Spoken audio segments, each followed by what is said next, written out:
सनातन धर्म का उद्देश्य लोगों को आध्यात्मिक ज्ञान और मुक्ति प्राप्त करने में मदद करना है। हिंदू स्वयं को सनातनी इसलिए कहते हैं क्योंकि वे इन मान्यताओं और सिद्धांतों को मानते हैं। वे मानते हैं कि सनातन धर्म एक शाश्वत धर्म है जो सदैव से है और सदैव रहेगा। सनातन का अर्थ होता है जो पृथ्वी या ब्रह्मांड के अस्तित्व के समय से ही अस्तित्व में हो। वैदिक काल में भारतीय उपमहाद्वीप में प्रचलित जीवन पद्धति को सनातन धर्म के नाम से जाना जाता था।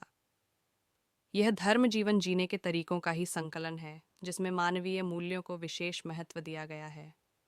सनातन धर्म हिंदू धर्म का ही वैकल्पिक नाम है जिसका उपयोग संस्कृत और अन्य भारतीय भाषाओं में भी किया जाता है। वैदिक काल में भारतीय उपमहाद्वीप के धर्म के लिए सनातन धर्म नाम मिलता है। सनातन का अर्थ है शाश्वत या सदा बना रहने वाला, अर्थात जिसका न आदि है न अंत। सनातन धर्म हिंदू धर्म में जीवन का अर्थ और उद्देश्य बहुत महत्वपूर्ण है।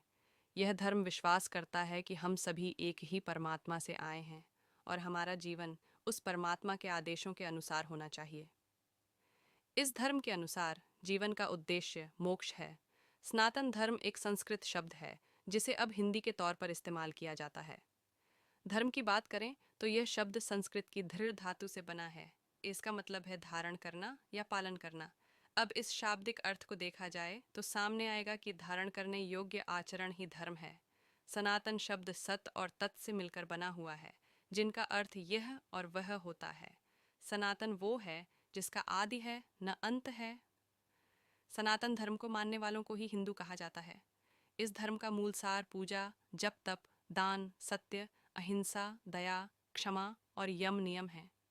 ऐसा कहा जाता है कि देवों, ऋषि मुनियों और यहाँ तक कि साधारण मनुष्य ने भी इसी मार्ग पर चलकर अपना उत्थान किया है। सनातन में एयूएम को प्रतीक चिन्ह माना जाता है। इस धर्म में शिव शक्ति, ब्रह्म और विष्णु को समान माना गया है। हिंदू धर्म को 90,000 वर्ष पुराना बताया जाता है। हिंदू धर्म में सबसे पहले 9 ईसा पूर्व स्वयंभू मनु हुए। 673 ईसा पूर्व में वैवस्वत मनु हुए। पौराणिक मान्यता के अनुसार भगवान श्री राम का जन्म 514 ईसा पूर्व और श्री कृष्ण का जन्म 1312 ईसा पूर्व बताया जाता है। सनातन धर्म पृथ्वी के सबसे प्राचीन धर्मों में से एक है। हालांकि इसके इतिहास के बारे में अनेक विद्वानों के अनेक मत हैं। पौराणिक मान्यताओं की ओर जाएं तो पता चलता है कि सनातन अर्थात हिंदू धर्म में सबसे पहले 947 ईसा पूर्व स्वयंभू मनु हुए। 673 ईसा पूर्व में वैवस्वत मनु हुए। श्री राम का जन्म 514 ईसा पूर्व और श्री कृष्ण का जन्म 312 ईसा पूर्व बताया गया है। प्रत्येक व्यक्ति जो सिंधु से समुद्र तक फैली भारत भूमि को साधिकार अपनी पितृभूमि एवं पुण्य भूमि मानता है, वह हिंदू है। सावरकर सभी भारतीय धर्मों को शब्द हिंदुत्व में शामिल करते हैं तथा हिंदू राष्ट्र का अपना दृष्टिकोण पूरे भारतीय उपमहाद्वीप में फैले अखंड भारत के रूप में प्रस्तुत करते हैं। सनातन धर्म में 4 युगों का वर्णन किया गया है। ये क्रमशः सतयुग, त्रेता, द्वापर और कलयुग हैं। वर्तमान समय में कलयुग चल रहा है। इस युग के समापन के पश्चात सतयुग प्रारंभ होगा। ये क्रम अनवरत जारी रहेगा। सनातन शब्द सत और तत् से मिलकर बना है। दोनों शब्दों का अर्थ यह और वह है। इसका व्यापक उल्लेख अहम ब्रह्मास्मि और तत्वमसि श्लोक से मिलता है। इस श्लोक का अर्थ है कि मैं ही ब्रह्म हूँ और यह संपूर्ण जगत ब्रह्म है, ब्रह्म पूर्ण है। इस सृष्टि के निर्माण के पश्चात भी ब्रह्म में न्यूनता नहीं आई है। कहने का तात्पर्य यह है कि ब्रह्म पूर्ण है। इसे ही सनातन कहते हैं। आसान शब्दों में कहें तो सत्य ही सनातन है। किसी एक व्यक्ति द्वारा प्रवर्तित धर्म नहीं है। इसका एक आधार वेदादि धर्म ग्रंथ हैं जिनकी संख्या बहुत बड़ी है। ये सब 2 भागों में विभक्त हैं। 1. इस श्रेणी के ग्रंथ श्रुति कहलाते हैं। ये अपौरुषेय माने जाते हैं। इसमें वेद की 4 संहिताओं, ब्राह्मणों, अरण्यकों, उपनिषदों, वेदांग, सूत्र आदि ग्रंथों की गणना की जाती है। सताई 2. इस श्रेणी के ग्रंथ स्मृति कहलाते हैं। ये आर्षि प्रणीत माने जाते हैं। इस श्रेणी में 18 स्मृतियाँ, 18 पुराण तथा रामायण व महाभारत ये 2 इतिहास भी माने जाते हैं। आगम ग्रंथ भी स्मृति श्रेणी में माने जाते हैं। भगवद गीता तथा ब्रह्म सूत्र उपनिषदों के साथ मिलकर वेदांत की प्रस्थानत्रयी कहलाते हैं। वेद प्राचीनतम हिंदू ग्रंथ हैं। वेद शब्द की उत्पत्ति संस्कृत के विद धातु से हुई है। विद का अर्थ है जानना या ज्ञानार्जन, इसलिए वेद को ज्ञान का ग्रंथ कहा जा सकता है। भारतीय मान्यता के अनुसार ज्ञान शाश्वत है, अर्थात सृष्टि की रचना के पूर्व भी ज्ञान था एवं सृष्टि के विनाश के पश्चात भी ज्ञान ही शेष रह जाएगा। चूंकि वेद ईश्वर के मुख से निकले और ब्रह्मा जी ने उन्हें सुना, इसलिए वेद को श्रुति भी कहा जाता है। वेद संख्या में 4 हैं, जो हिंदू धर्म के आधार स्तंभ हैं: ऋग्वेद, सामवेद, अथर्ववेद, यजुर्वेद, श्रुतिवेद।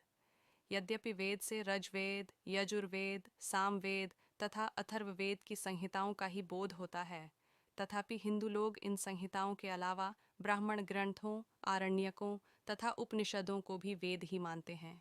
इनमें आर्क आदि संहिताएं स्तुति प्रधान हैं, ब्राह्मण ग्रंथ यज्ञ कर्म प्रधान हैं और आरण्यक तथा उपनिषद ज्ञान चर्चा प्रधान हैं। ऋग्वेद संहिता, यह चारों संहिताओं में प्रथम गिनी जाती है।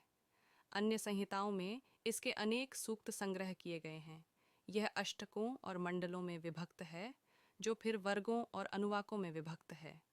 इसमें 10 मंडल हैं, जिनमें 28 सूक्त है। परमात्मा साकार है, वह सह शरीर है, प्रभु राजा के समान दर्शनीय है।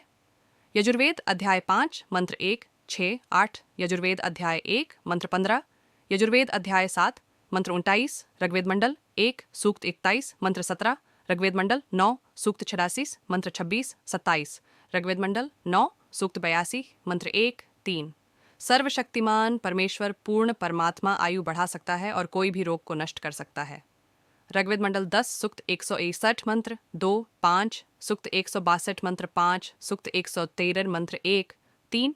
सामवेद संहिता, ये कोई स्वतंत्र संहिता नहीं है। इसके अधिकांश मंत्र ऋग्वेद के ही हैं। केवल 78 मंत्र इसके अपने हैं। कुल 1875 मंत्र हैं। यह संहिता 2 भागों में विभक्त है।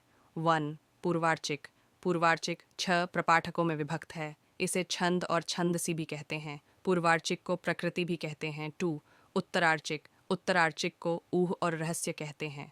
यजुर्वेद संहिता, इस वेद की 2 संहिताएं हैं। परमात्मा पाप विनाशक हैं। यजुर्वेद अध्याय 8 मंत्र 13 में कहा गया है कि परमात्मा पाप नष्ट कर सकता है। संत से उपदेश लेने व मर्यादा में रहने वाले भक्त के पाप नष्ट हो जाते हैं। ऋग्वेद मंडल 9 सूक्त 96 मंत्र 17 में कहा गया है कि कबीरदेव शिशु रूप धारण कर लेता है, लीला करता हुआ बड़ा होता है। कविताओं द्वारा तत्वज्ञान वर्णन करने के कारण कवि की पदवी प्राप्त करता है, अर्थात उसे आर्षि, संत व कवि कहने लग जाते हैं।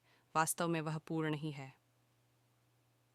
1 शुक्ल यजुर्वेद संहिता, शुक्ल यजुर्वेद याज्ञवल्क्य को प्राप्त हुआ। उसे वाजसनेय संहिता भी कहते हैं। वाजसनेय संहिता की 17 शाखाएं हैं। उसमें 40 अध्याय हैं। उसका प्रत्येक अध्याय कंडिकाओं में विभक्त है, जिनकी संख्या 1965 है। इसके पहले के 25 अध्याय प्राचीन माने जाते हैं और पीछे के 15 अध्याय बाद के। इसमें दर्श पौर्णमास, अग्निष्टोम, वाजपेय, अग्निहोत्र, चातुर्मास्य, अश्वमेध, पुरुषमेध आदि यज्ञों के वर्णन है। 2 परमात्मा साकार है, वह सहशरीर है, प्रभु राजा के समान दर्शनीय है। यजुर्वेद अध्याय 5 मंत्र 1, 6, 8, यजुर्वेद अध्याय 1 मंत्र 15, यजुर्वेद अध्याय 7 मंत्र 29, ऋग्वेद मंडल 1 सूक्त 38 मंत्र 17, ऋग्वेद मंडल 9 सूक्त 86 मंत्र 26, 27, ऋग्वेद मंडल 9 सूक्त 22 मंत्र 1, 3, 3। कृष्ण यजुर्वेद संहिता, कृष्ण यजुर्वेद संहिता शुक्ल से की है। उसे तैत्तिरीय संहिता भी कहते हैं। यजुर्वेद के कुछ मंत्र ऋग्वेद के हैं तो कुछ अथर्ववेद के हैं। तैत्तिरीय संहिता 7 अष्टकों या कांडों में विभक्त है। इस संहिता में मंत्रों के साथ ब्राह्मण का मिश्रण है। इसमें भी अश्वमेध, ज्योतिष्टोम, राजसूय, अतिरात्र आदि यज्ञों का वर्णन है। 4 परमात्मा साकार है, वह सहशरीर है, प्रभु राजा के समान दर्शनीय है। यजुर्वेद अध्याय 5 मंत्र 1, 6, 8, यजुर्वेद अध्याय 1 मंत्र 15, यजुर्वेद अध्याय 7 मंत्र 29, ऋग्वेद मंडल 1 सूक्त 21 मंत्र 17। उपनिषद इस विभाग के ग्रंथों की संख्या 123 से लेकर 1114 तक मानी गई है, किंतु उनमें 10 ही मुख्य माने गए हैं: ईश, केन, कठ, प्रश, मुंडक, मांडूक्य, तैत्तिरीय, ऐत्रेय, छांदोग्य और बृहदारण्यक के अतिरिक्त श्वेताश्वतर और कौशीतकी को भी महत्व दिया गया है। उक्त श्रुति ग्रंथों के अलावा कुछ ऐसे ऋष्यार्षि प्रणीत ग्रंथ भी हैं जिनका श्रुति ग्रंथों से घनिष्ठ संबंध है। वेदांग और सूत्र ग्रंथ वेदांग शिक्षा कल्प व्याकरण ज्योतिष छंद और निरुक्त ये 6 वेदांग है। 1 शिक्षा, इसमें वेद मंत्रों के उच्चारण करने की विधि बताई गई है। 2 कल्प, वेदों के किस मंत्र का प्रयोग किस कर्म में करना चाहिए इसका कथन किया गया है। इसकी 4 शाखाएं हैं, श्रौत सूत्र, गृह्य सूत्र, धर्म सूत्र और शुल्ब सूत्र। 3 व्याकरण, इससे प्रकृति और प्रत्यय आदि के योग से शब्दों की सिद्धि और उदात्त अनुदात्त तथा स्वरित स्वरों की स्थिति का बोध होता है। 4 निरूक्त, वेदों में जिन शब्दों का प्रयोग जिन जिन अर्थों में किया गया है उनके उन अर्थों का निश्चयात्मक रूप से उल्लेख निरुक्त में किया गया है। 5 ज्योतिष, इससे वैदिक यज्ञों और अनुष्ठानों का समय झात होता है। यहाँ ज्योतिष से मतलब वेदांग ज्योतिष से है। 6 छंद, वेदों में प्रयुक्त गायत्री उष्णिक आदि छंदों की रचना का ज्ञान छंद शास्त्र से होता है। सूत्र ग्रंथ 1 श्रौत सूत्र, इनमें मुख्य मुख्य यज्ञों की विधियाएं बताई गई हैं। आर्गवेद के सांख्यायन और आश्वलायन नाम के श्रौत सूत्र हैं। सामवेद के मशक कात्यायन और द्राह्यायन के श्रौत सूत्र हैं। शुक्ल यजुर्वेद का कात्यायन श्रौत सूत्र और कृष्ण यजुर्वेद के आपस्तंभ हिरण्यकेशी बोधायन भारद्वाज आदि के 6 श्रौत सूत्र हैं। अथर्ववेद का वैतान सूत्र है। 2 धर्म सूत्र, इनमें समाज की व्यवस्था के नियम बताए गए हैं।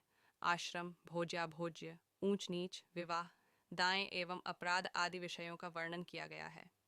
धर्म सूत्रकारों में आपस्तंभ हिरण्यकेशी बोधायन गौतम वशिष्ठ आदि मुख्य हैं। 3 गृह्य सूत्र, इनमें गृहस्थों के आह्निक कृत्य एवं संस्कार तथा वैसी ही दूसरी धार्मिक बातें बताई गई हैं। गृह्य सूत्रों में सांख्यायन शाम्भव्य तथा आश्वलायन के गृह्य सूत्र ऋग्वेद के हैं। सामवेद के गोभिल और खदीर गृह्य सूत्र हैं।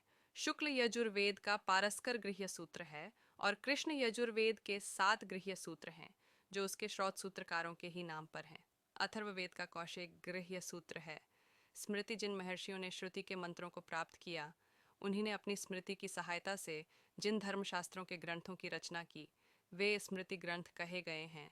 इनमें समाज की धर्म मर्यादा वर्ण धर्म आश्रम धर्म राजधर्म साधारण धर्म दैनिक कृत्य स्त्री पुरुष का कर्तव्य आदि का निरूपण किया है।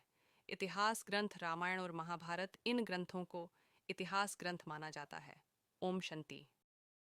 तंत्र ग्रंथ ऋग्वेद को जादू मंत्रों का वेद कहा जाता है।